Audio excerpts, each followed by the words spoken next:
The players here by name, much less the recruits. So I've been trying to watch a little bit of tape just because I've been away from it for 3 decades. So it's so no harm there. I won't be able to answer the questions anyway, but I was going to tell you what. Oh, okay. If I drink my coffee while we're going, yes, or sir. no? Yes, sir. I got mine, Coach. Okay, perfect. Hey, this is Troy Taylor, and this is the Championship Football Coaches Clinic podcast, sponsored by Rack Coach and Sports Workbook and Tip of the Spear and the Top Hopper. If you use the promo code Top Hop, you will save 5% on the machine that's going to take the Vertex out of the game.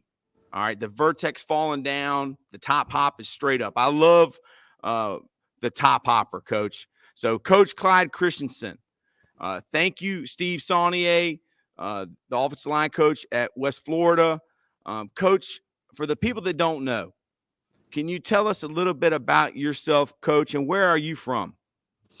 Yeah, it's good to be with you, Coach Taylor. And I grew up in Los Angeles, California, and was adopted and had a great childhood out there in Southern California. Was adopted by a preacher and his wife, and grew up in the parsonage there of a church.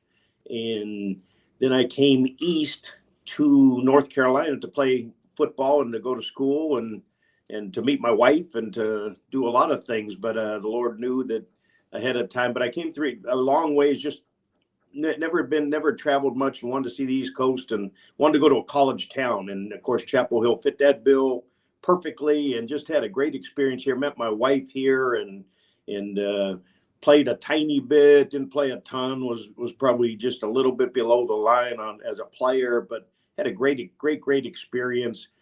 Came out of college, wasn't sure, like most people, exactly what they wanted to do. And a guy named Steve Sloan, I met at an FCA camp, and he said, "Hey, why don't you try coaching?" And it had a lot of the things that I really enjoyed. I always enjoyed teaching. I always enjoyed working with younger people. I always enjoyed sports and competition. And I always, kind of like a lot of people, I really wanted to do something that, where you had an impact on people. And boy, it fit all those bills perfectly for me. And now I guess 44 years later, it's been, a great journey, a great journey. Although I would always tell you that, it's a hard profession, extremely hard profession, but it's a great profession. It's been great for us. I think I was 16 or 17 years in college football, and in the last 25 or 26 in the NFL. And while it's been hard, I always say, I just think it's a high calling that, things that have a calling. I think back in the day, you got into coaching almost as a vow of poverty. No one ever thought you'd make money, which I think I worry about a little bit in our profession now, because some people, you do get into it for the money. But back then it was like going into the ministry or something. You weren't ever going to make money. There was no money in it. You did it because it was a calling, and you wanted to work with young people. And I try and hold on to that it's never didn't get in this thing about the money or any of those things. Got into it really as a way to impact young people and develop young men especially. And so been a great journey, been a hard journey, that I think sometimes people think that, whatever, the NFL or winning a couple Super Bowls or whatever, that it's all just everything goes smooth. And it certainly isn't that. It is not that. It's it's been a journey that that has its ups and downs and hirings and firings and Super Bowls and heartbreak and all those things along the way. But God's been faithful to myself and our family, and we had 3 girls and a wife, and we've moved all over the place and done those things. But it really has been a blessing.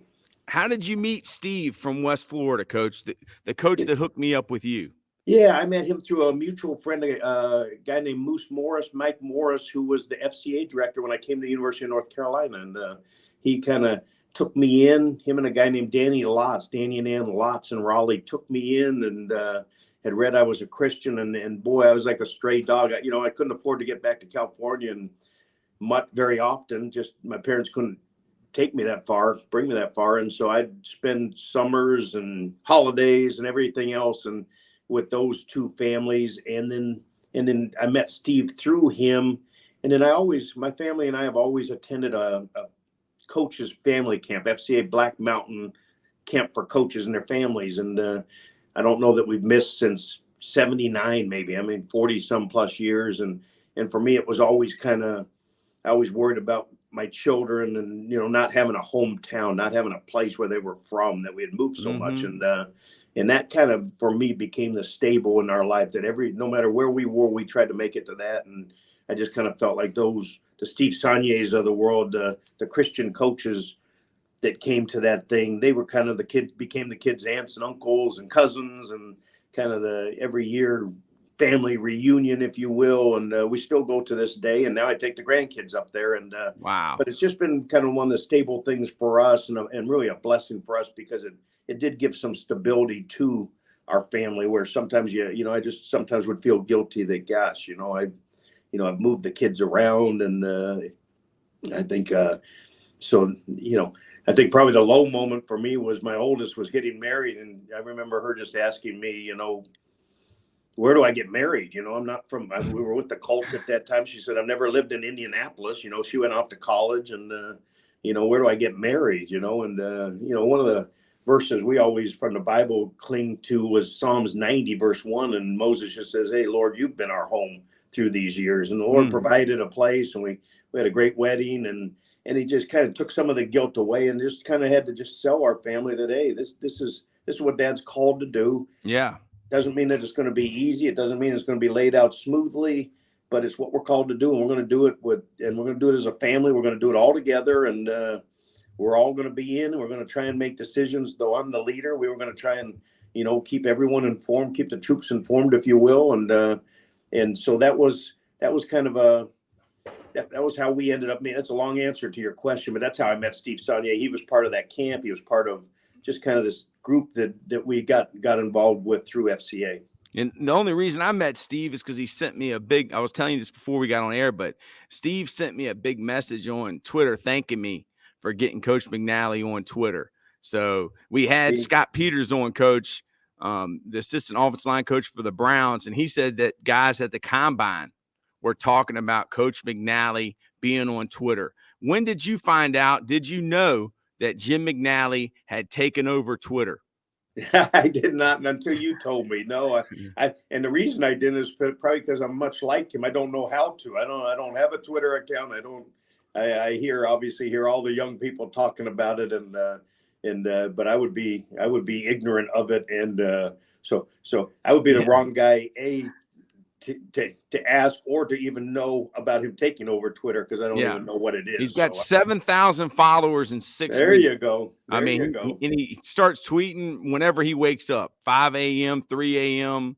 The one thing I'll say about him is he always had a clinic. He always, he was a guy who reached out to people, so I'm not surprised. He kind of started this clinic when he was in Cincinnati that all the linemen go to, and they name themselves the Mushroom Club, and they have their own T-shirt and their own hats, and they have their own meetings at the Combine. And so he's always been able to develop a little cult following, if you will, of his followers.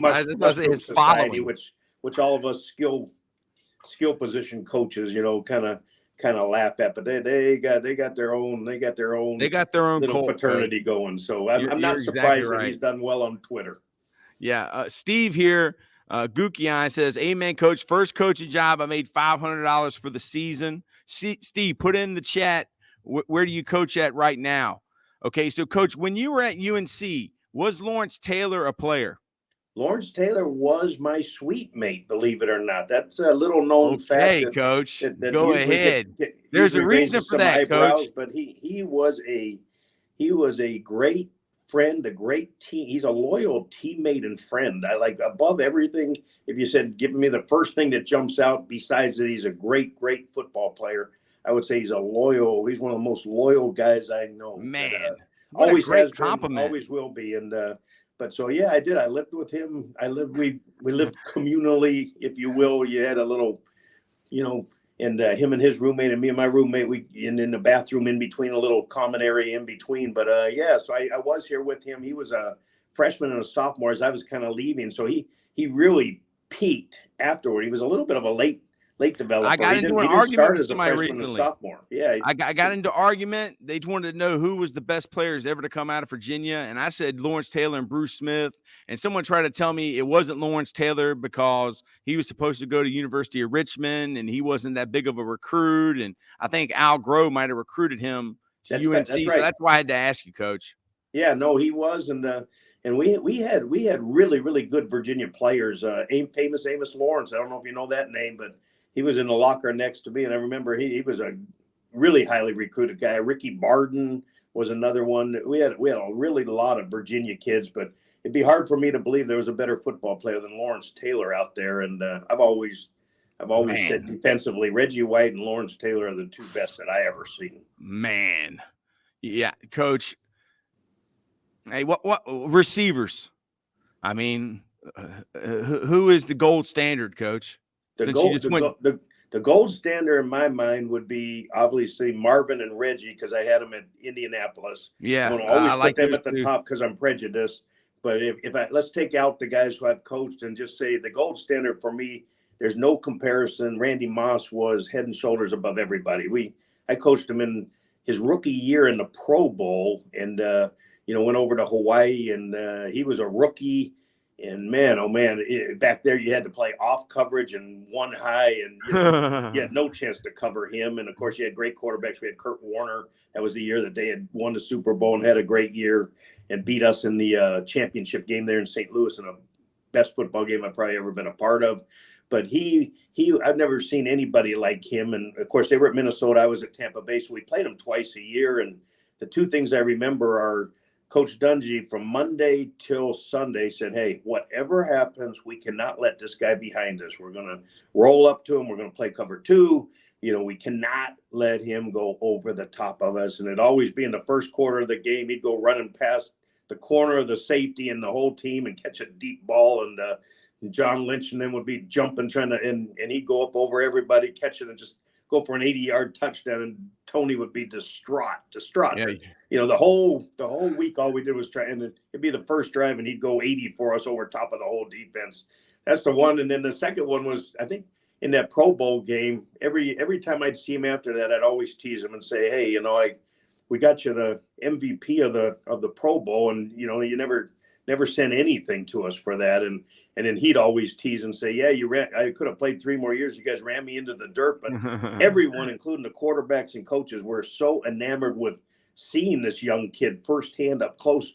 We just kept throwing the ball to him. And I think he probably went for 250 and just was unstoppable, was a beast, was a monster out there. And but that was fun because I got to know him. And then obviously for the next bunch of years, just was fun to see him before the game and to laugh. And that's one of the fun things in this league is that you in the NFL is that you can kind of get to know people, and then you run into them often. It's only 32 teams, and you just, that's one of the really fun things about the NFL. Yeah, I can remember the first time I ever saw a picture of him.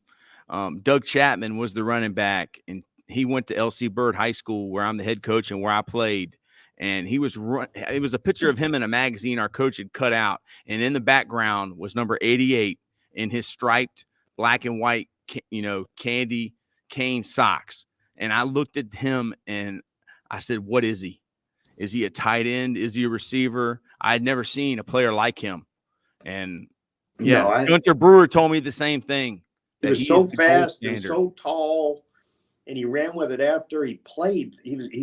I don't know what he was. He was whatever he was. I think he was 6'6" maybe or so, but he played 5 inches taller than that. He jump. He had long arms. He played like he was a 7'3" guy who could really run, and he was great run after the catch. He caught a bunch of those little crossers never won a and just Super Bowl, outran but he everybody. changed the game. He changed the game forever. I think he was. I'm going to stay with Marvin Reg, but I'm going to put him third and number one of my non-Colt guys that I've had. Yes, sir. So once you got into coaching, you went to Mississippi as a GA. How'd you get hooked up with that, Coach? That was that Steve Sloan story I told you about. Yeah. I wasn't sure what I wanted to do, and so he offered me that, and went down there, and then you go to Johnson City. then I went to he called me in after about 6 months. He said, "Hey, I've got you a job," and I said, "I don't want to go anywhere." He goes, "Well, no, this is a full-time job, and you need to do it." And so I went to East Tennessee State, and The mini dome. one of your coaches who tweeted in there or called in, I think I went for $8,500 a year, and I was the quarterback. That's big money, then, Coach. Quarterback, tight end, receiver coach. I ran the athletic dorm. I was a strength coach, and I taught PE full time. Wow. I absolutely had a blast and thought I was the wealthiest guy in the world. I thought I was the luckiest and wealthiest guy in the world. I got married in that time, took my wife. We spent our first 3 years of marriage in the athletic dorm, and every Friday night I'd be up there telling them to turn down their darn music and clean that room up. And so it was quite the experience, but it was one for which I'm really grateful, and kind of got me off and going. It was really a good one for me coaching wise, because you just right from the beginning, you had small staffs. I think we had 3 guys on offense, and it made me, which I still do, just look at things. And I hadn't been coaching long. I didn't have a set of drills and stuff, and just to look and say, okay, how do we manage our time? How do we develop the tight end? How do I develop the quarterback? What skills do we need to be successful? Okay, if these are the skills now, how do I drill those skills that we improve them? So I think it really, I was the opposite of a lot of guys hook up with someone, Bill Walsh or something, and then they're kind of off and going, or Tubby Raymond in the wing tee, and you got your, I was a guy who was so young and so fresh that I didn't have anything and just kind of had to figure it out, for which I'm grateful. And it would have been fun I didn't do it the other way, but it was just a way, hey, I have to figure out how do you coach these guys? And so that's, I've always been about fundamentals and technique. And I think it started there because I was just so raw and just had to look, and I'd watch film and say, okay, here's what a tight end has to do.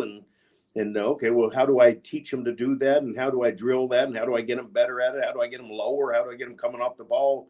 And just make up some drills. And I'm still not above just trying to make up a drill to solve a problem. And that's always been one of the challenging, fun things, rewarding things to me about coaching, to look at a guy, look at Tom Brady, later on, for me to look at Tom Brady and say, okay, now you watch him on film and say, okay, here's a couple of things we think we could improve a little bit. And obviously there weren't any gross lackings there that, so there was, but how do we find 1% improvement in this and this and this? And then same thing, here's how we're going to do it. Here's our plan. Here's how we're going to do it. And here's how we're going to drill it. And here's what we're trying to do, which is coaching. That is coaching. Yeah. When you were at ETSU, some of the older coaches have told me, and it was the same way with me, Coach. I'm 44. When I started coaching, the head coach took us out there, and we had to coach the head coach. What are you going to teach them? Now walk me through it. Did you have to do any of that? Yeah, no, they would do that, and they'd ask you, hey, okay, demonstrate for the staff. Yeah, there was a lot of that back in the day. Yeah, hey, get on the board and show us how you put in this, how you put in scat right wide dig, and I think we've lost that a little bit, I think it's the technology, like the PowerPoints. I can make a PowerPoint, but can you actually coach the coaches before you coach the players? And I think we've gotten lazy with the interviewing. I think we've gotten lazy. It's harder to get to clinics. It's harder, the schools aren't paying for it as much. The clinics have kind of fallen off. And back in the day, I remember at East Tennessee State, we didn't have any money. And the first coaching convention when I was in coaching was in Houston. And a couple guys who became fast friends from Virginia Tech picked us up in the state car from Virginia and from Virginia Tech. John Latina and Nick Rapone picked us up. And Nick Rapone's a heck of a football coach. Is that how you got hooked up at Temple? Great football coach. That's how I got hooked up at Temple. And we jumped in the car, and there were about 7 of us in one little car. And I remember we started off, we were driving to Houston, which I don't know how many hours it was, but it was a bunch of them. Long way, Coach. I remember I was stuffed in the back of a station wagon laying sideways, and we were about an hour out. I said, pull over, let me out. I'm going to hitchhike back home. I'm not doing this for 20 hours or whatever the drive was. And then it rained the whole time we got there. All our stuff was wet. 7 of us stayed. I think 6 of us stayed in one room, and we all thought we were going to get a job at USC or Notre Dame. But what you did do was hear some great lectures, be around coaches, and kind of get off and running. But I think kind of those days it's not quite the same anymore, and it's harder. I think it's harder for folks to get time off for clinics. It used to be that your school would reimburse you for it, and you just it was really it was a way to improve and you just it's lost a little bit of that. I think there are still some great clinics, but it's harder to get people out. It's harder for high school coaches to get out of school and go to the clinics, and Yes, sir. so yeah, I think we've lost a little something there. But I was grateful for it. I was grateful for humble beginnings, and just grinding out that first trip to Houston I forgot about that story, and they still give me they still say we didn't, they had a state gas card, so we didn't have to pay gas or anything, and I think they still make me buy every meal. They bring up that trip down to Houston, and every time I'm with those guys, they go, well, we took you all the way to Houston, and least you can do is buy lunch today. And so I've been buying lunches. That trip to Houston, I probably could have rented a charter plane for what it's cost me through these last 40 years. And thousands. That's right. There you go. I mean, Coach Bill Mountjoy, who's my mentor, and he's a high school coach here in Virginia, he gave me a VHS tape of Nick Rapone. He said, this guy's the best man-to-man coach in the world. This was 20 years ago. It was when he was still coaching at Temple, looking lean. I mean, probably everybody had this tape, but it was about man-to-man. We had a blast. He's at the Buccaneers still now, and all the Temple bunch kind of had a reunion tour down there and won a Super Bowl together with all those Temple guys down there, Tampa Bay, and a couple of years ago. So that was fun. They've been like all of us. You meet some great, fast friends through this profession. And that's one of the assets. That's one of the blessings of moving around. You do meet a lot of people. Nick Rapone. So Nick Rapone, Coach Rapone, was he responsible for getting you up there to Temple? And he was. Coach Arians? Yeah. So we had a coach, an crusty old coach at East Tennessee State. He walks in one day that I think that's our third year, and just said, "Hey, I got into it with the president. He fired me. We're done." And so for me, it was a traumatic thing because I was living in the dorm, so I got kicked out of the dorm. One car that my wife and I had, they took that, and then she was pregnant with our first baby, and our insurance, and so I wasn't sure what the heck we were going to do. And Nick got on up at Temple, and I was kind of floundering and just took a paper route, and just kind of was just trying to bide my time and trust in the Lord that He was going to provide at the right time. And it's a couple miraculous things. One of the players we had a little Bible study that we used to do in the athletic dorm. My wife would feed him a big breakfast, and I'd give him a little 15-minute devotional. And to get the breakfast, you had to listen to the devotional. And one of their dads pulled up and gave me a car just out of the blue. Said, "Hey, I'm from Atlanta. I run a gas station, and just take this." It was a little green Gremlin, but boy, it could have been a Mercedes for what it meant to me at that time, and just in God's provision. And so, so I ended up going up and volunteering at 10. He said, "Why don't you come up for spring and just help?" And I was up there about 3 days, and the receiver quarterback guy quit or took a different job, took a job at Pitt, and Arian said, "Hey, why don't we just hire Clyde?" So he believed in me, and it was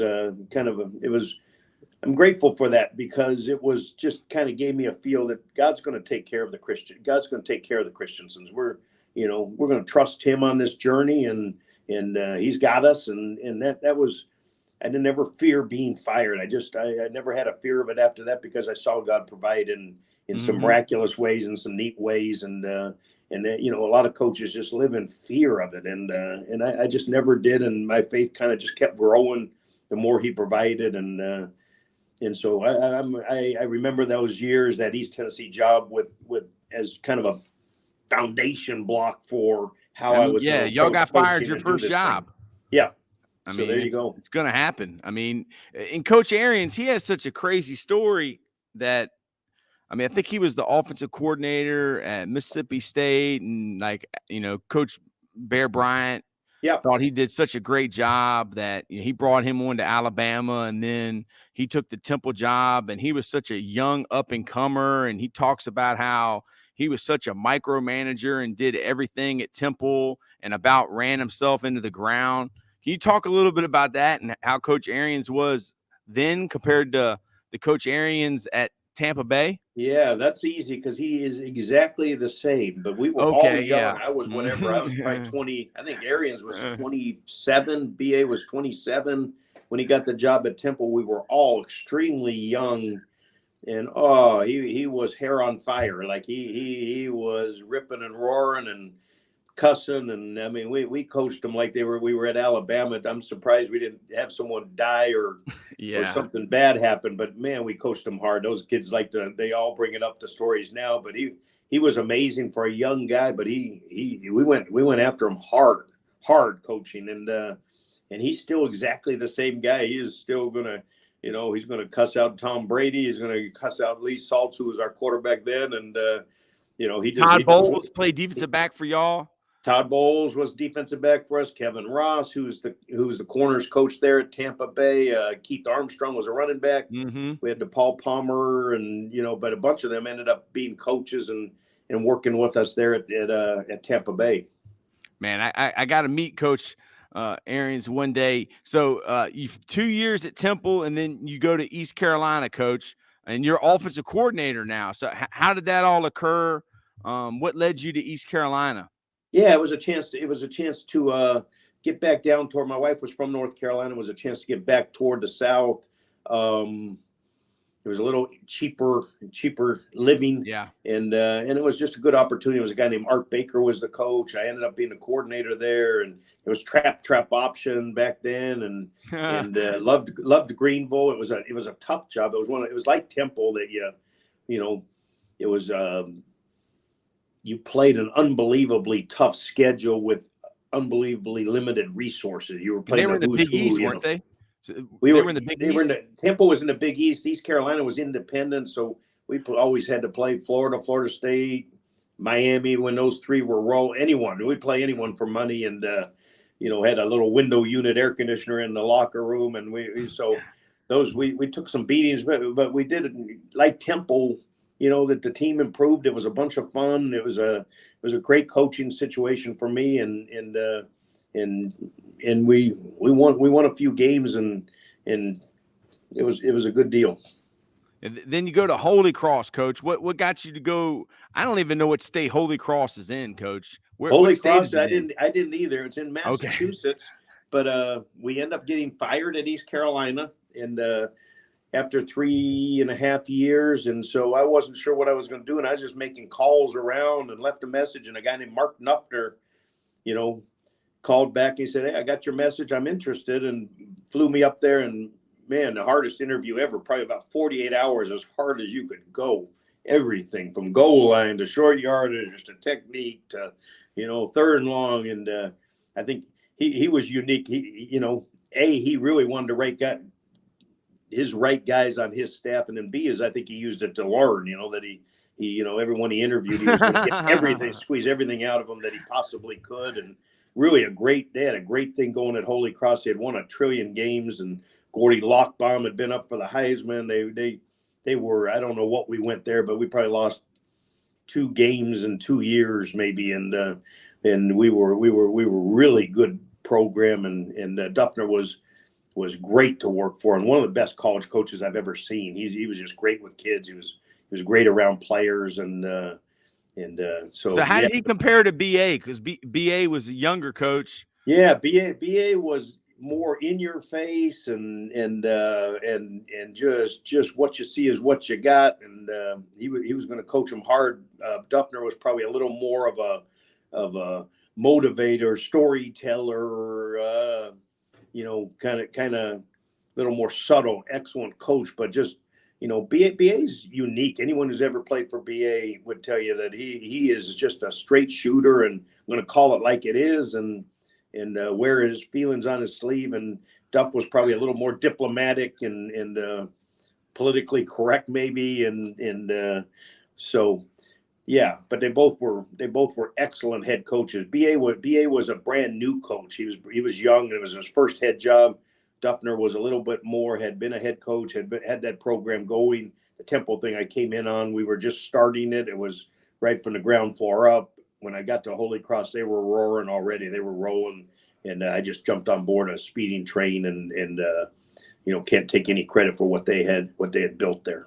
Yes, sir. So I've talked to so many coaches, and when I first started doing these, I had a coach on, and he told me, he said, "Troy, the last 2 jobs that I've had, it was easier. the kids I could relate to, they could relate to me. But at this job that I'm at now, I've had a harder time.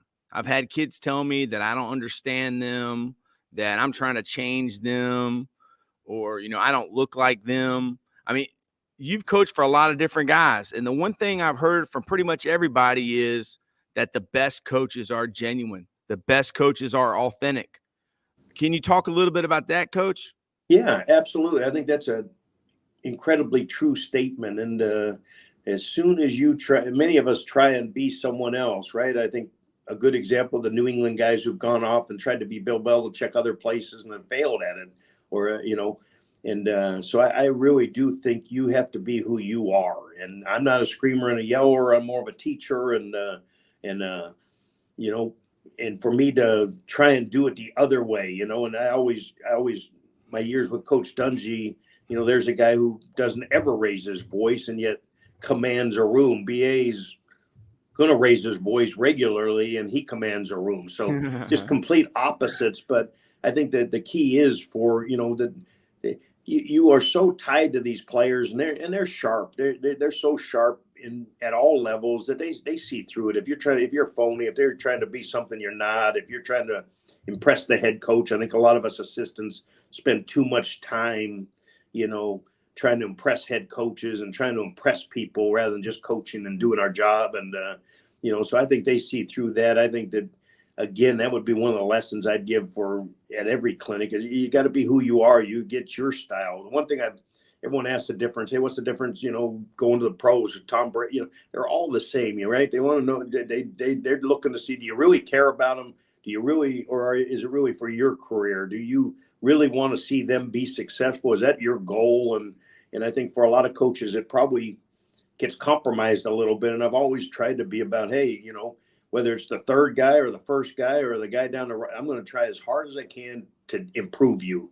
If you want to improve, I'm your guy. We're going to figure it out. And we're going to find a way to make you better. And that's from Holy Cross to the Tampa Bay Buccaneers. It didn't matter. That coaching was coaching for me. It didn't matter what level. It really didn't matter if you were a starter or not a starter. Obviously, you got to pour a little bit into your starters, but it just, that I just took everyone as an individual case. Hey, how do I help this guy improve? And I think the other thing for me has always been, along with authenticity, is caring. That they know if you care. They really do know if you care. And I think more than ever, whether it's a 45-year-old Tom Brady, if you care about him, you got a chance. And then if you can help him improve, you really got a chance. You got something, right? That's what players care about. Do you care about them? And can you help them get better? Especially in the NFL. Can you help them make some money and be successful? And if you can do that, they're all the same. They're all the same. They all have the same hurts and insecurities, and that no one bypasses that.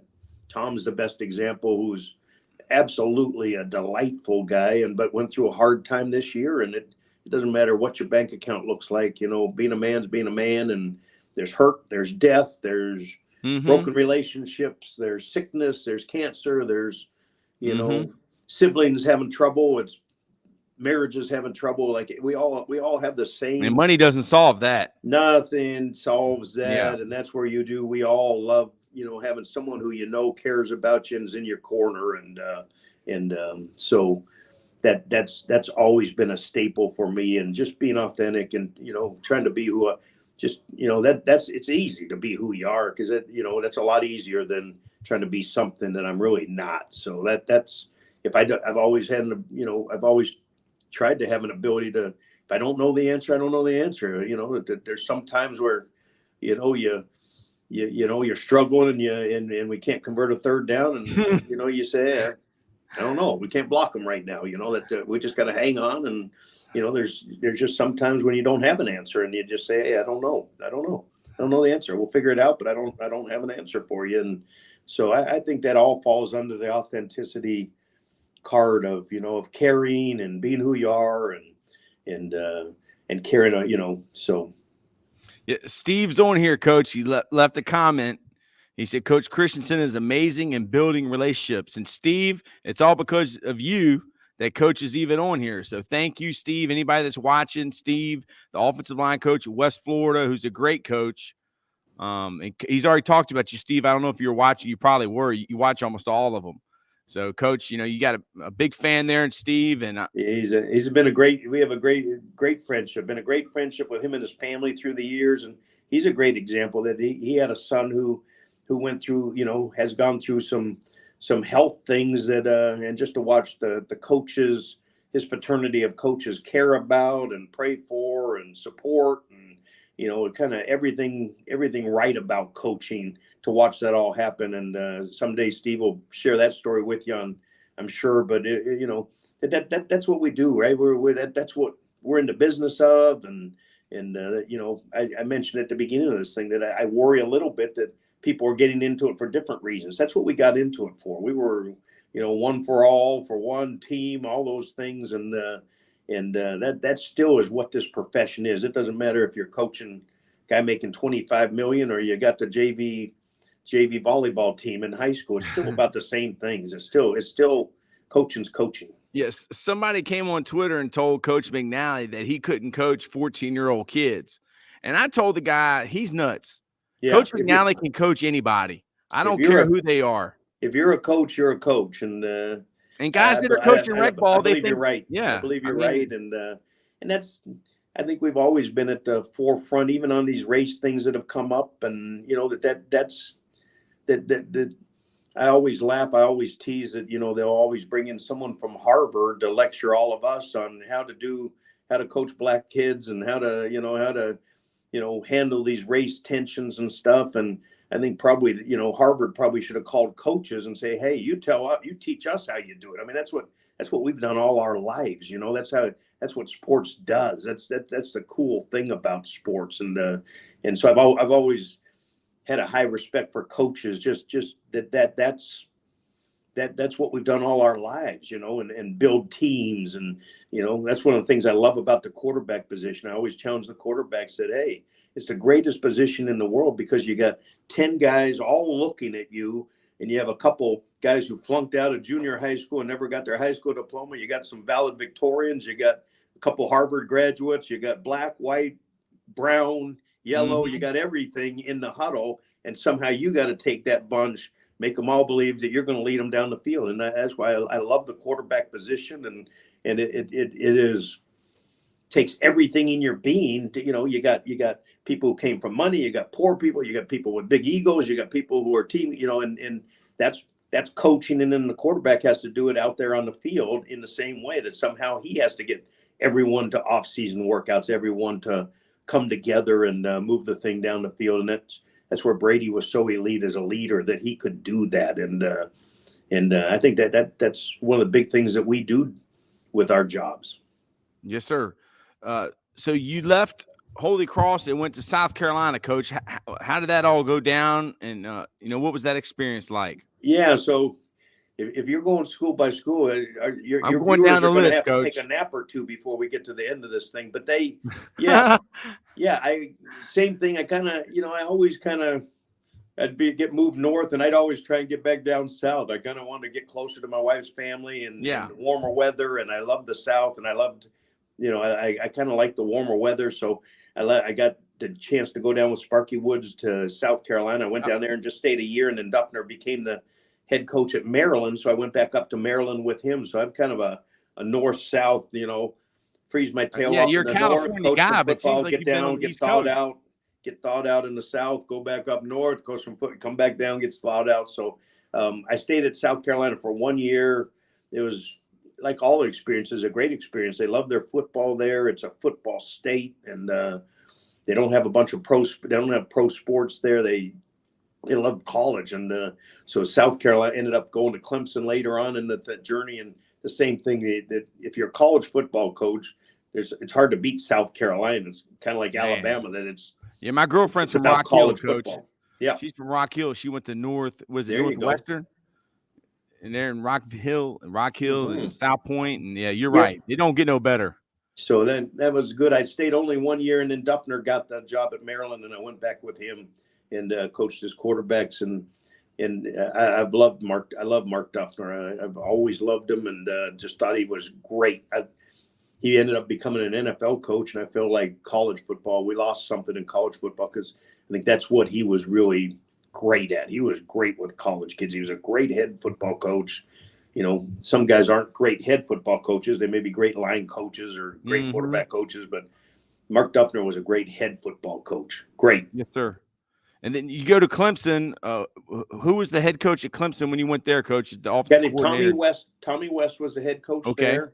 And I went down to Clemson, and I loved Clemson. I had 3 little daughters, and they were getting, I forget how old they were, but they were kind of 10-ish. And Clemson was a great place to raise your kids. There was a good staff down there. Obviously, the football was great, and was a co-coordinator there with Rick Stockstill. But I really saw it as a place I was going to raise my kids, and it was a nice small town atmosphere. It was a great place to raise the girls, and the one you weren't going to get into trouble without me knowing about it. That's for sure in that little town. So that I loved it. It was on the lake there. We had a blast, and thought I would be there for a long, long time. And of course, end up Dungy, who we had become friends through the years, gets the Tampa Bay job, and so I jumped into the NFL from there. Yeah, so that's the one thing, Coach McNally, he calls me a name dropper, but Coach McNally can almost tell you every single coach in the NFL and how they got there. It's like, is that something that y'all keep up with? Like, here's this guy's name. Well, how did he get there? Well, like Greg Roman. Well, Greg Roman, he was my assistant, and he was friends with Bill Polian's son. They went to John Carroll. Like he could boom, boom, boom, boom. Yeah. Do you know usually how the guys got there, the coaches, or do you not even care? I mean, is it something people keep up with? Probably somewhere in between. I probably don't know him as well as Coach McNally, but it is a small league, and how did you get just here? Talk, and as you get to know each other, you hear everyone's story, and so I do think, that, you kind of know it. You do know it. Now some people follow it closer than me. I'd rather go golfing than sit and watch NFL.com or ESPN or something. But, so some people know every move that everyone's making. I would not be one of those. I would be probably more, I'm going to know the people on my staff and that the staff I'm on but you do, especially in the NFL where there's only 32 teams, you're kind of intertwined, and you're usually going to know somebody and who worked with somebody, or someone goes to this staff, and then you kind of get to know that staff, and then you move around, so you get to know people. And next thing you know, if you're McNally and you've been in it 40 plus years, you know quite a few people. And the combine, yes, you're going to go to the combine, you're going to sit up there with all your compadres, and then you kind of get to know the other quarterback coaches in the league, or the other this or that, and you do a lot of calling. Hey, do you have a young guy? I'm looking for a quality control guy, and so there's a lot of communication that takes place, especially in the NFL. College too, that you like, the South would be one where it's a little bit of an entity unto itself, and you're going to know most of the Southern coaches, and you're going to get to know them, and slowly but surely, the longer you're in it, the more people you know and have met and come across. Yeah, so the reason you got to the NFL was Tony Dungy, and you had met him through the FCA, Coach. How did you get to know Coach Dungy? Coach Dungy and I signed up, and I worked. They had a camp at Hilton Head. It was interesting. They had a camp at Hilton Head, and they would bring in a couple coaches and some pro athletes, and you would coach. They would bus kids from some of the poorer sections around South Carolina down to Hilton Head, and then what they did was they didn't pay you, but the businessmen would give you a condo. So you'd bring your family down, you'd stay in a condo in Hilton Head, and then you would coach all morning, and then you'd have family things in the afternoon. And at night, you usually would go out and kind of share your testimony or speak at a boys club or a church or at the Baptist church or something. So it was kind of a half work, half vacation. And so I started doing that. Greg Brazina was the one who organized that. I don't know, old Falcon middle linebacker, and Bobby Jones and I were friends and used to go down there. He'd do the basketball, I'd do the football, and sure enough, Coach Dungy was the defensive clinician at one of those, and so him and I became buddies there. Our families would get together and play board games in the evenings, and we just started a fast friendship that kind of grew and grew and grew. And I think we both kind of thought that, we both had the same thing. Like, how do you do this thing the right way? We both had a commitment to not compromising our family to be successful, that we really wanted to make sure we did both sides of the equation well, be a good coach, be a successful coach, but not compromise our family, be a good dad, be a good husband. And we just struck up a great friendship and spent a lot of time walking the beach talking about how do we do this right. And, if someday one of us becomes a head coach, maybe we'd work together and just felt like we could do this thing right. There were a lot of coaches at that time when I was getting started that were very successful football wise and were miserable failures as husbands or fathers. Or you'd see guys who were good husbands and fathers and, really professionally, had compromised there. And so, I think the commitment that he had and that I had and that our friendship kind of got based on was, hey, how do we do both sides? This is hard. Like all men, it's hard. It's hard to balance your work and your family, that it's one of those professions that's all consuming, and we're away from home a bunch, and especially college where you're recruiting and stuff. And so that's kind of how our friendship started. And then at that camp, and then we started vacationing together. He started coming down to Black Mountain to the coaches conference with me and at the family camp, and just a great friendship budded out of that. And then he got the Tampa Bay job and invited me to come down, and I remember his call. I was at Clemson, and he just said, hey, let's go rock, and we can win a world championship, have an impact on the Tampa Bay, on the NFL, and who knows, maybe even the country, which sure enough he's done. I don't know. And he really has done that in his nice, humble way. And the Lord's just kind of used him to impact a lot of people in a lot of different ways, and especially in coaching, I think. But, like I shared earlier, that, it was fun to win the world championship with him, that there's a guy who never cussed, never raised his voice. And yet, the Warren Sapps and the Derek Brookses and all them of the world had a love and a respect for him, and they played unbelievably hard for him. So I think it was good for coaching just to see, hey, there's a lot of ways you can do this thing, and that it's not, that we don't all have to be Bear Bryant or that we all have different styles, and none of them wrong. That his way wasn't wrong either. But I loved seeing Coach Dungy do it, and I think a lot of people still have this perception, if you don't cuss and if you're not grabbing guys, and that you're not a tough guy, and that's just not I've never believed that about coaching, that or you'd hear someone, and you've seen so many guys through the years who just cussing players out and just demeaning them, and then everyone says, boy, is he a tough coach? Well, that in my mind doesn't make you a tough coach. That's Tony Dungy fields tough football teams, very good defenses, very good running games. And, and he never raises his voice, and he's as tough as they come and demanding as they come. And so I do think that there's still this little misnomer that, equates loud, bad, foul language, demeaning, beer guzzling, throwing players around as, boy, that's a football. Yeah, that stuff will get you fired today, Coach. Back in the day when we, yeah, I know. Trent Dilfer, Steve sent me the clip when Trent Dilfer was on the Rich Eisen show. He said that you changed his life and that you are his mentor when it comes to coaching. And he said you were a great girl dad, and he showed you how to be a dad to females. Can you talk a little bit about Trent, Coach? And were you aware that he said that about you? You know what?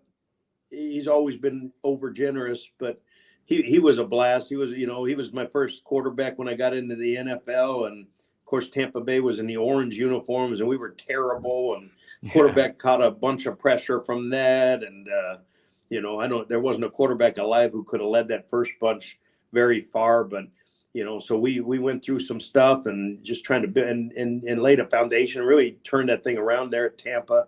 But he was a great competitor. I think what he's referring to is I did have 3 daughters, and have been tried as best I can to be very intentional about being a great dad. And he ended up having a daughter while we were there. And so we had, that's one of the fun things about the NFL too, is those guys are just coming into marriage, and it's kind of that transition from where you're a single college guy to a married guy and getting your family kicked off in a strange town. So we just had some great. He wanted to be a great dad. He wanted to be a godly man, and we just had great discussions. I think we, I would say we mutually encouraged and prodded each other. And his quote would make it sound a little one-sided, and I would say it was more mutual. That we were just a couple of young guys trying to do this thing right, just like I described with Coach Dungy. And he ended up losing a son, and so we walked through that together, which obviously bonded us even deeper. I watched him navigate.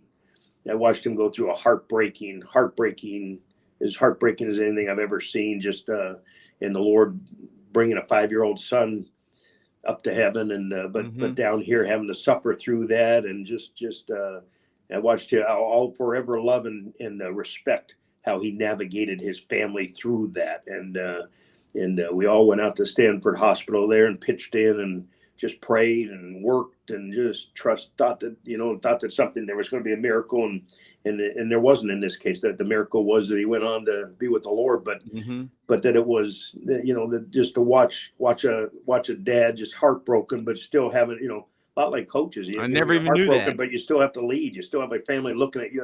How are we going to make it through this thing? And so I watched him firsthand have to deal with his personal grief, but also pull his family through this thing. And so I'll forever love and respect him. He's special.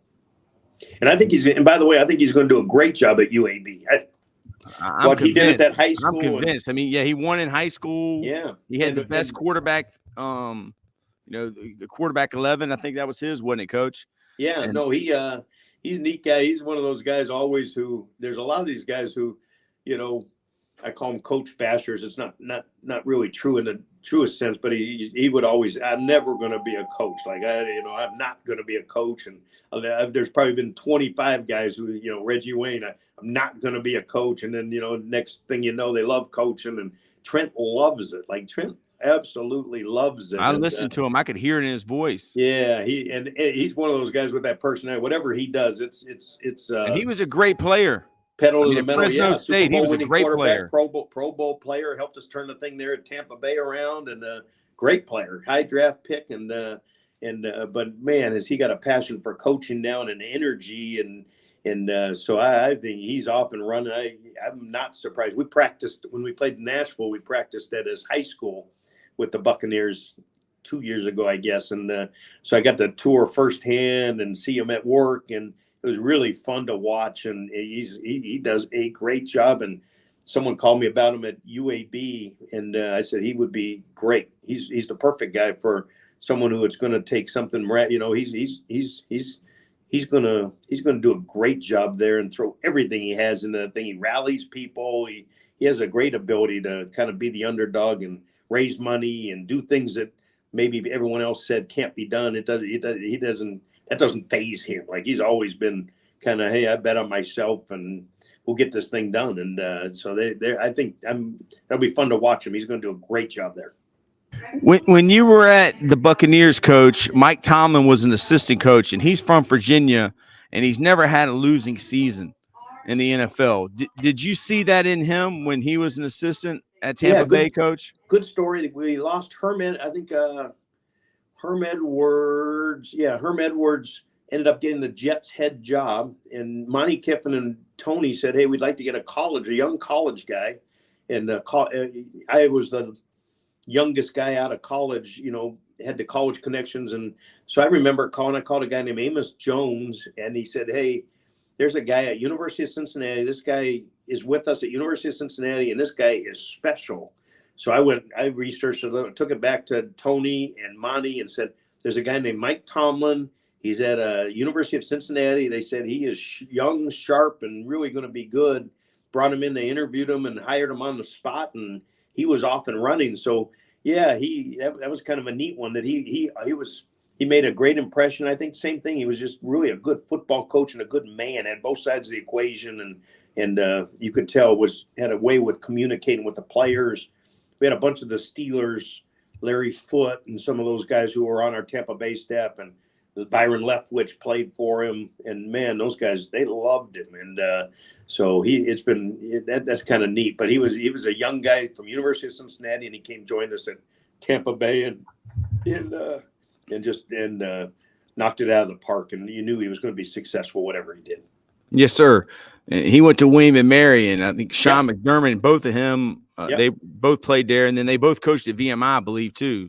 So, Alan Williams, they have a good little William and Mary fraternity there with Marv Levy, head coach. Yeah, so Drew Holtz. I mean, but we're proud of him. He's from Virginia, coach, and I'm a Virginia guy. But y'all turned that thing around at Tampa, and is the story true? Because I tell my classes this, like Coach Dungy, when he showed up at the facility and his key card didn't work to get into the facility. Is that true, Coach? Did they really do that? I don't know about that one. I don't know about that. I do know this, that it was in disarray. It was a mess. It was a crappy old asbestos. It was the facility then was a bunch of trailers pushed together, kind of modulars pushed together. It was a crap hole, and the players all laugh now that they would.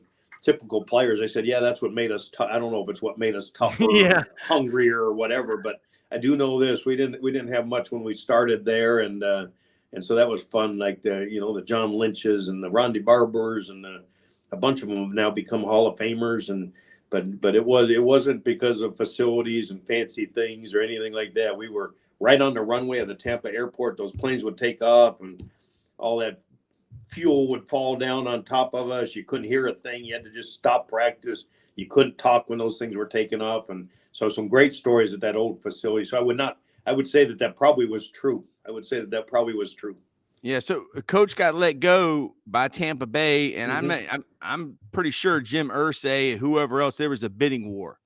I mean, to try to get Coach Dungy to be the head coach. I mean, it's almost like if someone was to fire Mike Tomlin. If the Steelers, that they're not stupid, but if they did, I mean, there would be so many pro teams that would want him to be their head coach. So it was kind of a neat story. I remember that we got fired, and it was tough. We'd been to the playoffs, and we'd gotten eliminated in the first round, and I think they thought they were going to get Bill Parcells, but he called me over. He said, "Hey, why don't you come over tonight and let's just kind of pray through this thing? There's a couple of things going on," and he had two offers immediately: Carolina Panthers and the Indianapolis Colts. And he said, "I want you to hear something." So I went over to his house, and he played me the message from Jim Irsay. Don't hold me to this, but I think it was back in the day when you had the answering machines, That's right. And it was Jim Irsay. And of course, my wife and I wanted to go to the Panthers, and I think his wife did too. It was warmer. It was in the South. It was in North Carolina.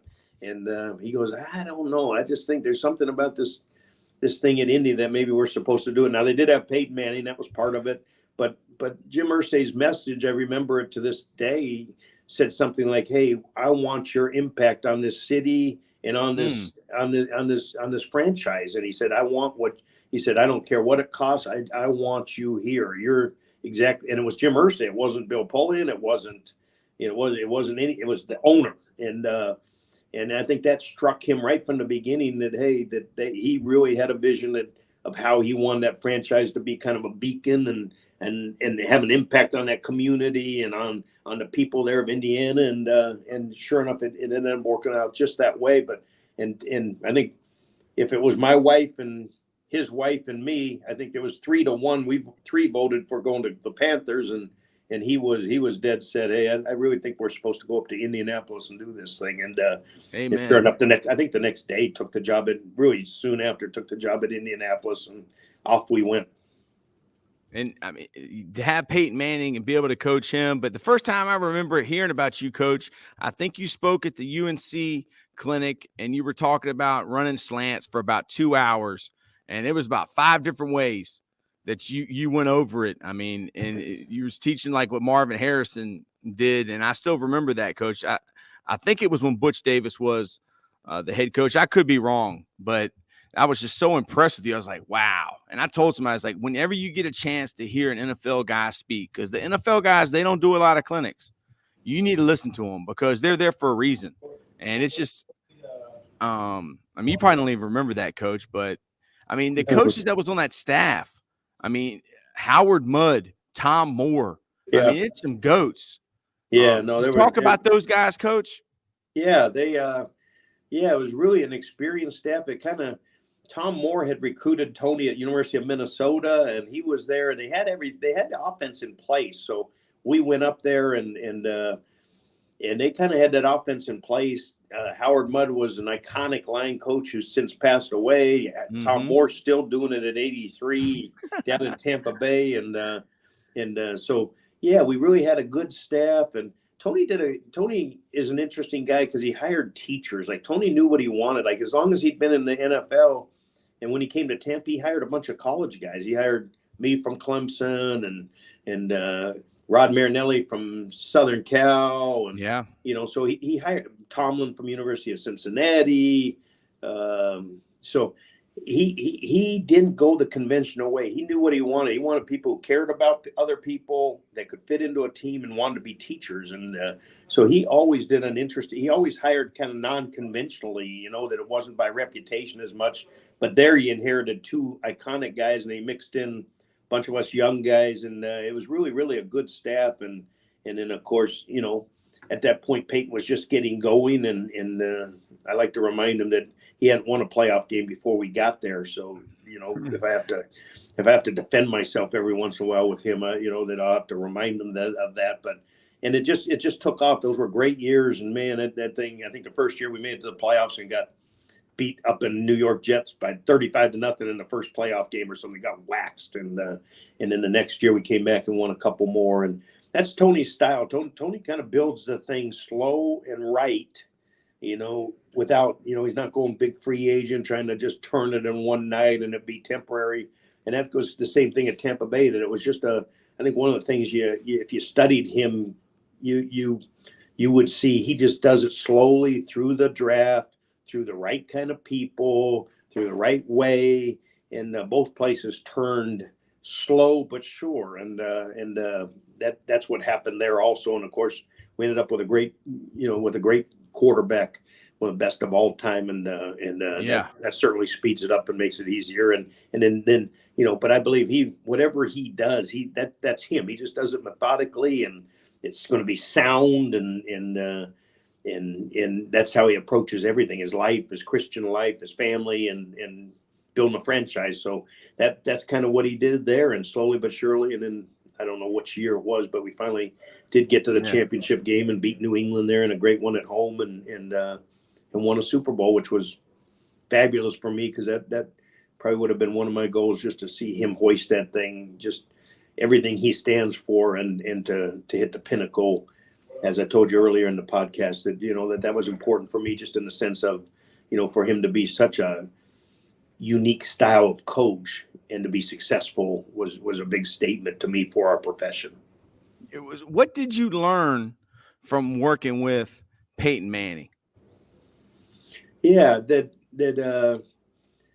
he just makes everyone better. What I learned from him was that you hold people accountable. I think as coaches, even we let stuff slip, and he had an ability to hold people accountable, hold you accountable, hold me accountable, hold the head coach accountable, hold the owner accountable, hold the receivers accountable. Like, I think his greatest asset, I was just talking to someone yesterday who's working for him at his Omaha production company, and he still has that ability, but that he has a good, unique, sometimes rough, but usual good way of holding people accountable to, hey, this isn't good enough. It's not good enough. We've had chicken 4 straight days. He's going to hold the cook accountable. Hey, vary this thing up. Hey, Clyde, Marv's not getting his depth. Hey, Clyde, what are we going to do? We're struggling on 3rd and long. What are we going to do? And so he just had his way to, I think if I learned one thing from him, it was that he had a unique and sometimes rough, but a unique way of holding people accountable.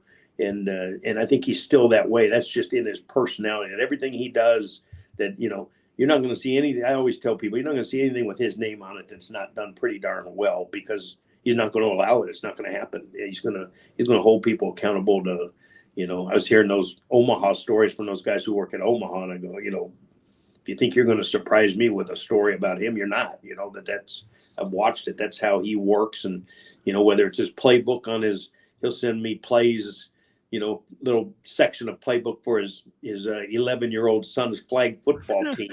And it looks like an NFL diagram, you know, here, look through this thing and tell me what you see. And, you know, so that's just how he does things. That's how he does things. So that would be what I learned from him, that you got to hold people accountable. If something's wrong, you got to fix it. And I think, and I think it's a message that, you know, it's a message that goes, you know, gets lost sometimes on us. It's a good message for coaches. Like, if you know something's broken, you got to address it. If you know that a kid's out of whack, you got to address it. If you know that something's not functioning right, or there's a part of the process that's wrong, we got to address it. And that's what we do. That's what we have to do. And at all levels, and including our marriages, our families, you know, to me, it carries over everywhere. Hey, if something's wrong in my marriage and I know it's wrong, it has to be addressed, you know, or it's going to snowball and we can't get where we want to get. Yes, sir. Coach Bald, he's my friend. I grew up with him. He lives down in St. Petersburg, Coach, and he's got a backdrop you wouldn't believe right there on the Tampa Bay or whatever it is.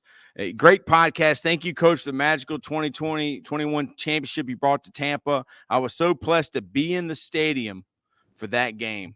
Unique game, because there was only, I think, 20,000 in the stadium. That was right in the middle of COVID, and I don't know if he was. I'm going to assume he wasn't one of the cardboard people. No, that he I saw wasn't. in the He stands. wasn't one of the cardboard.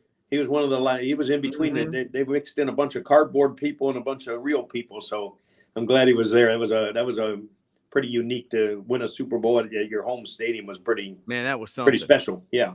Yeah. So you left the Colts and went to the Dolphins for 2 years. Who was the head coach there, Coach? Yeah, Adam Gase. And that was tough. I had Andrew Luck was a young guy. I had him for 4 years, and I loved him as a player and a man. And so that was probably one of the hard things. And just went down. My wife kind of encouraged me, just go interview. I'd been at Tampa. I'd been at Indy for 14 or 15 years now. Mm-hmm. We were winning big. We had been to the playoffs every year, and I really thought I would be at Indy the whole rest of my career, whatever that was. And just went down there and met Tanny Hill and just Adam Gase and just some things, and just thought, shoot, the Lord's leading me to do something different and get out of my comfort zone and go do something a little different. And so we went down there and had some success early. And then, you know, Coach Gase ended up wanting to take back over the offense, and which was fine. He was the head coach. And so I ended up staying there, for 2 or 3 years, and it was okay. We started off good. We kind of fell off, and then I ended up going to Tampa Bay from there. But it was great. I loved Tanny Hill. I loved his family. I loved that was a special relationship. There were some coaches down there that were really neat guys. I enjoyed Adam Gase a bunch, and so it was like everywhere. That just everywhere the Lord takes you, there's some silver lining beyond the wins and losses, and so those were great years in Miami. I enjoyed South Florida, which I'm glad the kids were all out of the house and stuff. That's a fast pace down there, and oh yeah. But we loved the water. I really enjoyed that time down there. And then you go to Tampa Bay and you get hooked up with Tom Brady, and my friend Mike Spencer and this young coach, they got into a big argument back when I was coaching at Virginia Union, and the young coach said that Tom Brady didn't need a coach. And Mike Spencer was emphatic that he's crazy, that Tom Brady wants to be coached. And Josh McDaniels' dad had told me that when Josh became the quarterback coach, that Tom Brady had told him to coach him hard. Yeah. And that he wanted to be coached. So, I guess we don't have enough time to answer this question, but what's so great about Tom Brady? And is that it? Yeah. I will go back and I'll emphasize what you said. I used to laugh. The biggest lie I ever told was when you had Peyton, and everyone, because he was no huddle, and he kind of directed everyone. That was always the line. Hey, you have the easiest job in the country because you don't have to do anything. Which was the biggest lie ever told. And he still thinks I work for him, and he takes up about 10 hours a week of just doing his little projects and stuff. But those guys are extremely demanding. The misnomer, I think, that Coach McDaniels told you completely accurately, that those guys want to be coached. Like, you want to get in trouble with them, don't coach them. Just put it on cruise control, because every meeting's demanding. You better be prepared. They want to be coached. They want to get better. That's the reason they are who they are, is because they're going to address every detail of their game. So yeah, they wanted to be coached, both of them, and they were humble. They had a respect for coaching that some of the bad players don't have. The bad players don't want to be coached because they think they know everything, or they think but the great players I've been around all want to be coached, and that's one of the traits that they have. That if you said, what give me some traits of great players, they want to be coached, and they want to be coached hard, and they can handle it. And some of the guys who don't make it are the guys who can't take coaching, can't take getting coached hard, can't really don't want to be demanding. They want to be told how good they are. Some guys want to be told how good they are. So they, that's really, I think that's really a great character, a great trait to have, is you want to, and I tell young people, want to be coached, want to get better, I tell anyone who knows me, say, hey, be a great question asker, be an elite questioner, learn from everybody who the Lord brings across your path. There's something to be learned, good or bad, from everyone. And so, yeah, I think those guys are that. Those guys are lifelong learners. They're going to ask questions. They're going to have great questions. They're going to ask about everything. And they're not going to take everything, but they want to learn everything. And so what makes Tom Brady great, I think probably above all, is just leadership, like that. He can lead. He leads by caring. He has a kindness to him. I don't think it'd be hard for you to find a teammate that didn't love Tom Brady, that he has an ability to care for guys, and that they just rally and follow him. And then, there's a moment or two where he's going to snap on them. But by that time he's logged, he's deposited. He put a bunch of caring and kindness deposits in the bank, and that's what he really does come out and rip them and get overly competitive, and he's funny. And then he'll sometimes, that he's had to apologize to a lot of iPads and players along the way. But on Monday, just for I didn't mean any of what I. It's the heat of the battle. But he cares about people, and that's probably the best thing. Everyone looks in his eye and just thinks you're going to win the game. It doesn't matter what the score, doesn't matter who the opponent, doesn't matter what the weather conditions. You just when you get around him, he just has a swagger and a confidence to him. You just think you're going to win. I remember we were playing Kansas City for the Super Bowl, and they were hot as all get out, and had won the Super Bowl, I think, the year before. And, and each day it just kept building. He goes, gosh, I think we may blow these guys out. Like, I don't see how they stop us. And go, and of course I'm going, well, I don't know, but I don't see a blowout coming. And, I'm telling you, I just think I really just think we're peaking at the right time, and and sure enough, it's like a 31-9 game or something. But he had that swagger about him, and I don't know if he always believed it or if he was just selling it. But he did. When you were around him, you just felt like you were going to win. You always felt like you were going to win the Super Bowl. Yeah, and like the thing about him is, like, when at the end of the game, when I see him go to that empty, and they're going to run that hitch seam and number 3 on a get open Hoss or whatever they called it. Okay, like, dude, Hoss wide chop.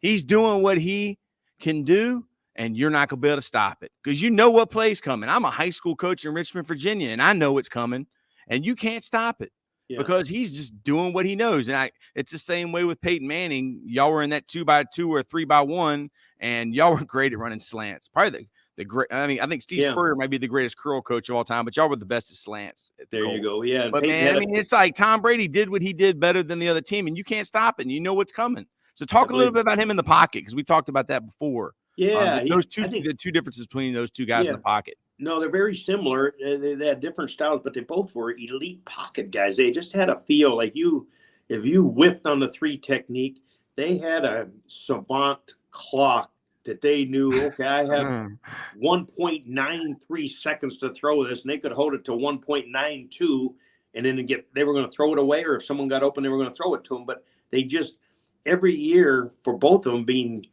non-athletic quarterbacks, so to speak, non-moving quarterbacks, they always were in the top of the league in least sacks. And they just had a unique clock. They had a savant clock that they just knew how long they had, and they could find the soft spot in the pocket. Neither of them were, great athletes, or no one was going to confuse them. They're not Lamar Jackson or something, but but they just find soft spots. They know how long they have, how long that soft spot will hold up, and they'll hold it to the last second, but they're going to get that ball out of there and not get hit. So they're really good. I think I was telling you before we went on the air, Peyton always just kind of ran in place. He couldn't put his feet in. He didn't want to just put his feet in the ground. He always moved them, and they were chopping all the time. Brady would put them in there, and it'd be like they were in cement. They could just sit there, and he could make any throw from the same plant. Yeah. And, which, so as a coach, you're kind of trying. You always want their feet. You want to stay nimble in there with your feet and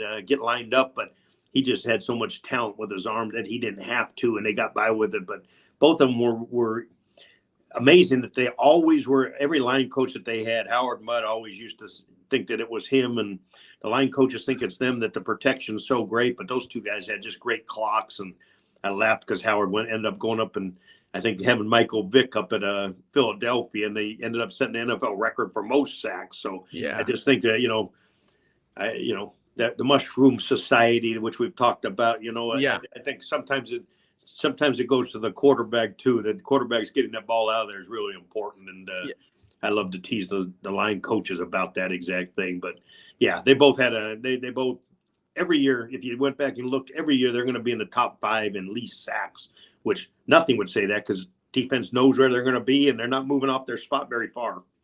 Yeah, I just want to ask you this. I only have a couple more questions, Coach. I know you got to go, but there's maybe a 9th grade kid or a 10th grade kid or 8th grade kid who's out there, and his mom and dad want him to be the next Tom Brady, want him to be the next Peyton Manning, and they want to know what camp they need to go to. Who should their trainer be? What advice can a guy who coached Peyton Manning and Andrew Luck and Tannehill and Tom Brady tell those kids and those parents out there? Yeah, that's really a hard question because I don't know. I would say this, that you just, pay attention. Don't take it by reputation. Some guys have great reputations, and I think there's a lot of.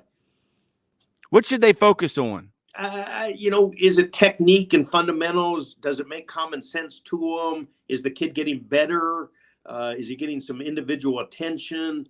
The Manning Passing Academy, of course, I would endorse that one just because I know how they do it down there.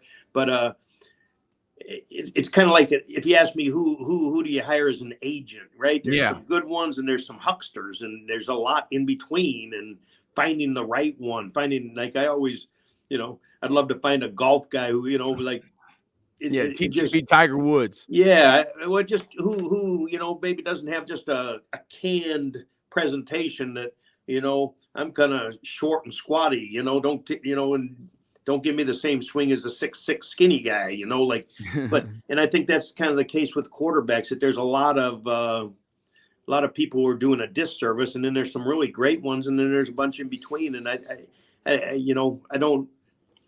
don't know that many of them. I just kind of always, but I do think it's a fundamentals and technique position. You really want to get coached well at the quarterback position.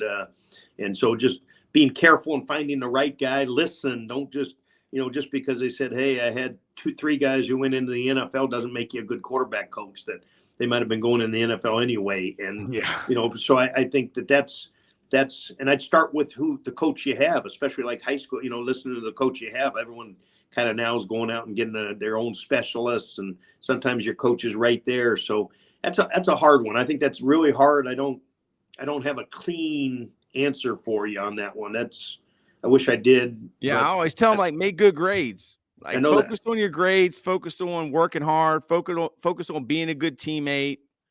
I mean, I guess really you said, the Lord's going to take you on your journey. Yeah, although I do think that there's a place for having, we're coaches. We strongly believe eyes on. Who doesn't need eyes on their life? Who doesn't need eyes on their finance? Who doesn't need eyes on their drops, who doesn't need eyes. That's what coaching, you want to set eyes on it. I want to set eyes on my life, and I want to have some buddies in my life who are involved enough to say, hey, you're messing up, you're thinking wrong here. And I think it's the same for quarterbacks, that there is a place for eyes on what you're doing, and that, that Tom Brady at 45 and 100 Super Bowls and MVPs already, he wants eyes on it. Hey, what do you see? So I do think you just got to find the right set of eyes. And I wouldn't at this point be able to just say, hey, here's 3 guys to go to. It would do some guys a disservice who there's some guys doing great work out there, and you just got to go find the right guy and just watch them how they do it, and do their guys improve, and does it make common sense to you? I think quarterbacking a common sense position. I really think I could teach someone to coach a quarterback in 5 minutes, because it's really just alignment and a transfer of weight and getting loaded up on your back foot, carrying the ball high and operating up high, and now transfer your weight and try and throw the ball with your big muscle groups and have at it. And if you get lined up and do those things, you're gonna be pretty good quarterback. So it's not that complicated. And I do think that the good coaches can turn it into a gross motor skill. I'd see quarterbacking as a gross motor skill. Sometimes you get more impressed with some guy who's talking about pronate this and your little finger ought to be at this angle and all those things. Like, I get nervous with guys who turn this thing into too much of a fine motor skill. I think that, for me, the more we can, there may be some fine things to it, but at the core of quarterbacking or coaching any position, it's, can I turn it into a gross motor skill that they can repeat and that they can understand what I'm teaching them, and then I can self-fix it, because it's a bigger movement. And so that's kind of how I look at coaching, and certainly quarterbacking too, that it's, if you go listen and they're telling you, if someone's telling me how on my golf swing, hey, you got to feel your 4th toe ought to be doing this, and your right hip ought to be doing this, now your left shoulder, and next thing you know, you can't even swing, So that's where I really see coaching all positions or any skill as, I want guys who can turn it into something that makes sense to me, that I can do, that I can feel. And again, I always use the term a gross motor skill, that a big body movement. As much as I turn things into a big body movement, then I got a chance. If it's your marriage, how do I turn that into a big blocks? If these big blocks are right, and some people say it's in the details, but I think it's the big blocks. If the big blocks are right, you got a chance, and the details will come. But if you're worried so much about all the little details, then you end up missing the big blocks, and you don't ever get that lined up, and you paralyze people because they can't do them all. If you give them the 43 things to a great marriage, 43 keys to a great marriage. Yeah, I can't remember 43. No, my sermon. Keep it I simple. like guys like Charles. I like the 3 points. I need 3 main points, and let's go. I need the 3 main points of quarterbacking, and let's go. I need the 3 main points on loving your wife, and let's go. I need 3 to 5. If you go past 5, you're going to probably lose me, and I'm going to. So that would be one thing. As you start looking at guys who can make it into a simple thing. Tony Dungy's greatest attribute as a coach was he could make everything simple. He could describe to you cover 2, and everyone in the building, your wife, you, your kids, everyone would understand what he go. Boy, that really is easy, and whether that's it is a great teacher, isn't it? That's a great teacher. And so that's what I think. The great teachers can turn things into big blocks that are doable and fixable. Is the golden rule one of the golden rules for playing quarterback? Still, don't throw late across the middle, because I see so many quarterback coaches teaching that now. Yeah, late across the middle. I would say that is not the golden rule. And okay, yeah, teach me about that. It sounds good, but at the end of every year, you watch Andrew Luck start leaving the pocket up the middle and throwing in off the run. So we started drilling it. I drill it all the time, because if you're going to do it, you want to drill it and feel good about being able to do it. And but yeah, I think that's one of those misnomers. It's just not true. Don't throw back across your body, but then go watch an NFL game and watch the guy watch Mahomes, and he's slinging the thing across his body for touchdowns and Super Bowl wins. And so I don't. There might be golden rules for certain quarterbacks, but they don't apply to everyone. I'd be careful saying something quite that broad, because there's too much success watching guys do that. There's too many guys doing it. So never pass an open receiver in the progression. I'd probably be for that. I'd be for getting that ball out of my hand, especially in the NFL where you're going to be get rid of it. looking up at the sky if you hold that thing too long. But yeah, I think getting that ball out. I think obviously with quarterbacking, it's decision making processes. I'm gonna always grade their decisions, that we have to make great decisions. We have to protect that ball, making great decisions, stay on schedule, so I'm going to grade decision making, and then I'm always going to grade accuracy. That no one grades accuracy, and a lot of times it's just a plus minus. Well, there's a big difference if you got Mike Allstott wide open in the flat and you throw it on his back calf and you gain 5 yards. But if you'd thrown it out in front of him and hit the tip of his front shoulder, you'd have gained 25 yards. Well, you give him a plus because it's a completion. I needed a way to measure it better, so I've always graded accuracy with an A, B, C, D, and F, just because every kid knows it. You can quantify their accuracy, and then at some point you can break it down. Hey, to my left, I'm a 2.9 guy, and to my right, I'm a 3.3 accuracy thrower. So hey, we got to work on throwing to my left. So hey, deep ball. We got Andrew Luck. They didn't throw many deep balls. They were a tight end driven underneath team. So we worked hard on deep balls, and we measured them. That hey, on deep balls, you were 2.87. And hey, your second year, you got it out. Let's get the thing up over 3 point. We're going to emphasize deep balls in all our drill work. And so we put a big emphasis on deep balls. And so that just gives you a way to grade the thing. And every kid knows that A is excellent, B is good, C is average, D is below average, and F's poor. Yes, so that's easy. That I could take and say, hey, come in here and grade Brady's practice right here, and you say, okay, hey, where's that? Oh, you threw an out cut inside. That's a D. That's below average. We got to get the ball outside. Great, D. But then all of a sudden at the end of the practice, I can say, hey, today you were this grade. So I always have graded that way. So I've graded decisions and I've graded accuracy.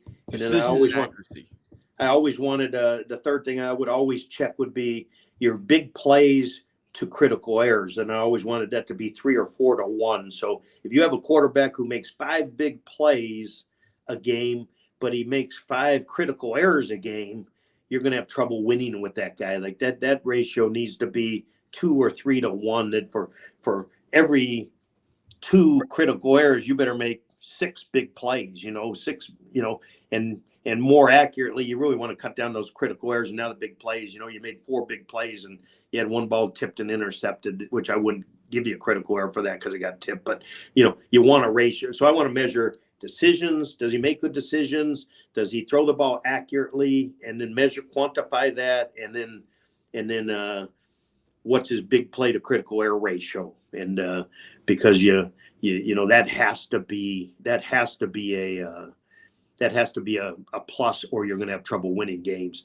And a lot of times you just kind of say, hey, he makes a lot of big plays, but you live with a bunch of critical errors. Well, we got to cut the critical errors down, because if that ratio's even, and if the critical errors is more than the big plays, then you got to find a new quarterback. You're not going to win. If they're even, you're probably going to struggle to win games no matter how big. If it's 8 big plays and 7 critical errors a game, you're going to, it's still hard to be consistent and play good football and win championships. So, and again, it's about winning championships, which that would be the other thing with Brady that I always remember. One of the first things I talked to him about, I always was, accusatory and suspicious of that New England way, of course, saying, hey, you always were you were the 15th highest paid quarterback. And I know you were on, you were getting stock options or something under the table. And you go, there wasn't it, but the one thing he did say was he would always say, I really cared much more about being a champion than I did about being famous or rich.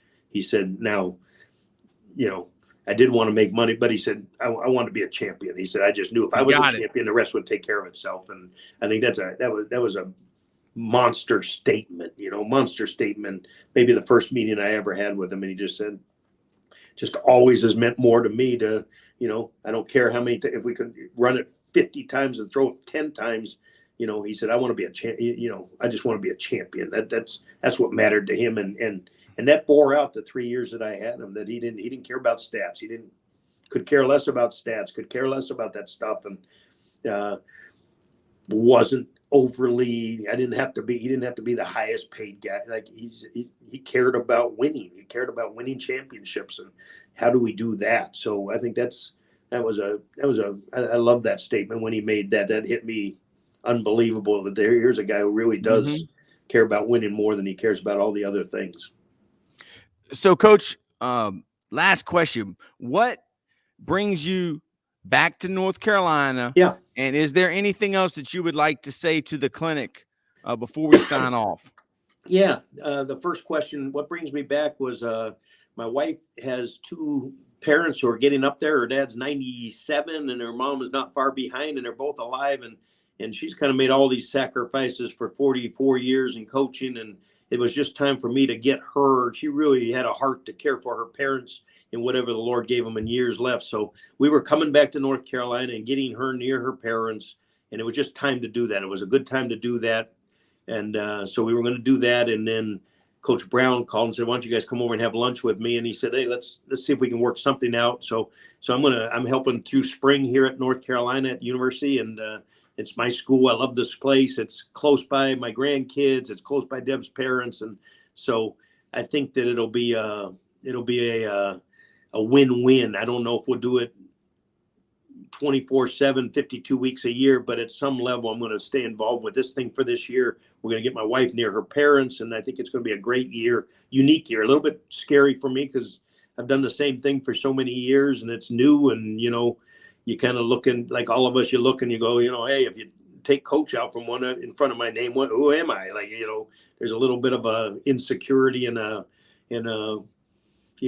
again, like always, you have to go to the Lord and say, hey, I'm what I am in you, whatever you want me to be. And that's whatever this year looks like. So I don't know exactly what it's going to look like, but I do know this: we're going to get my wife, Deb, near her parents. And then the second part of it would be the only thing I'd always say is just that, that you want to win on both sides of the equation. That I just think coaches, that we get caught up in our thing, and at the next thing you look up and you've drifted on your family, or you drifted on your marriage. And I see too many of us, getting divorced, and I just think that, we can get so involved in coaching other people's kids that we don't take care of business at home. And I would say just, that I would say that's really, really important to me, that, I pour a lot of time into just coaches clinics that, emphasize the family, that family camp I still go to. And because it's hard, it's hard. And the numbers are staggering. We're failing everywhere, but especially in coaching, it's even harder. I think it's such a unique. So my heart would be just that we love kids and we love those guys we're coaching, but also that we make sure we're loving our families in a godly way. And for me, that's always been the important things. And then I think the last thing would just work at your trade. I always share with anyone I coach that, there's nothing worse than, a plumber comes and going to fix a leak and he leaves and it's still leaking. We got to be good at our trade. We got to be good at our craft. That's really, really important. And for me as a Christian coach, that I want, I have to earn the right and the respect to be able to share what I believe about life and God and Jesus and all those things. And part of doing that is being good at my trade. And so that's extremely important. And I see, coaches that we, it's not just because we have a whistle and a C on our head. That doesn't make us a coach. We got to work at our profession and be good at what we teach. And then obviously for me, it's just always putting the Lord first in everything that I've done. Yes, sir. And Steve says, Coach Clyde, thank you for your witness. He said, Coach Christian is a master of fundamentals and teaching technique. Thank you, Coach. I'm working at it. I'm not there yet, but I'm working at it. Hopefully I get it. I'm going to get it. I'm a slow learner. I'm going to get it one of these days. Yeah, Coach. Well, thank you so much for coming on, Coach. Keep in contact. We like to have you back on, do some quarterback stuff. Have you ever done a YouTube quarterback I have podcast? Not yet. I have not yet. I'm still trying to perfect it. But the quarterbacks used to get mad at me. They go, "Do you know what YouTube is?" Or U2 is. I go, "Yeah." You Google and like no, it's a group. And I go, "I haven't heard of them," and they all were flabbergasted, like my kids always are, and embarrassed of me. But so I'm a little bit of a slow learner, but we're going to get there one of these days. Yeah. Thank you, Coach. I appreciate it. Blessings. Thank you, brother.